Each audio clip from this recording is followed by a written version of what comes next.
அனைவருக்கும் வணக்கம். இன்றைக்கி ஜியாகிரஃபிலிருந்து ஒரு ப்ரீவியஸ் இயர் கொஸ்டின் பார்க்க இருக்கோம்.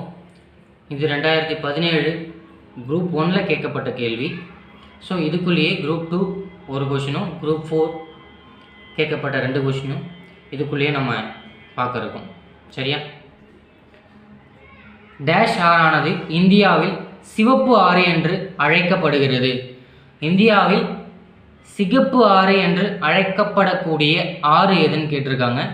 எதுன்னு பார்த்தோன்னா நம்ம பிரம்மபுத்திரா. ஸோ பிரம்மபுத்திரா சார்ந்து நமக்கு தெரிஞ்சிருக்க வேண்டிய முக்கியமான கேள்விகள் பார்த்தோன்னா, பிரம்மபுத்திரா முதல்ல எங்கேருந்து உற்பத்தி ஆகுதுன்னு பார்த்தோன்னா, திபெத்தில் இருக்கக்கூடிய கைலாஷ் மலைத்தொடரில் செம்மாயும் அப்படிங்கிற ஒரு பனியாற்றிலிருந்து தான் உற்பத்தி ஆகுது. சரியா? பிரம்மபுத்திராவை திபெத்தில் என்ன அழைக்கிறாங்கன்னு பார்த்தீங்கன்னா சாங்போ. ஓகேவா? சாங்போன்னு அழைக்கிறாங்க. சாங்போனா என்ன அர்த்தம்னு பார்த்தீங்கன்னா தூய்மைன்னு அர்த்தம். சரியா? திபெத்தில் அது சாங்போன்னு அழைக்கப்படுது. ஸோ வங்கதேசத்தில் வரும்போது பார்த்தீங்கன்னா வங்கத்தில் இதுக்கு பேர் ஜமுனான்னு அழைக்கப்படுது.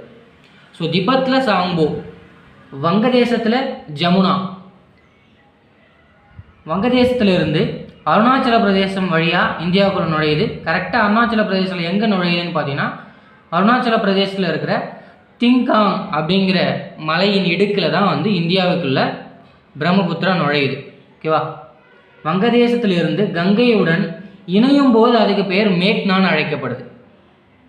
சரியா? திபெத்தில் சாங்போ, வங்கதேசத்தில் ஜமுனா. வங்கதேசத்துலேருந்து கங்கையோட இணையும் போது மேக்னா. சரியா?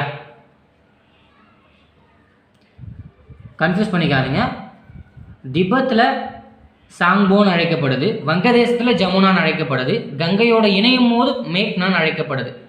சரியா? ஸோ பிரம்மபுத்திரா தான் ஒரே ஒரு ஆண் நதி என்று அழைக்கப்படுது. சரியா? அருணாச்சல பிரதேசத்தில் எந்த மலைத்தொடரில் இணையுதுன்றது குரூப் 17 குரூப் 2 கொஸ்டின் கூட. திபெத்தில் என்னென்னு அழைக்கப்படுது? சாங்போ. சரியா? சாங்போவின் அர்த்தம், பொருள் என்னன்னு கேட்டிருக்காங்க. அது தூய்மை. சரியா? ஸோ பிரம்மபுத்திரா 2900 கிலோமீட்டர் இருக்குது. ஆனால் இந்தியாவுக்குள்ள 900 கிலோமீட்டர் மட்டும்தான் பாயுது.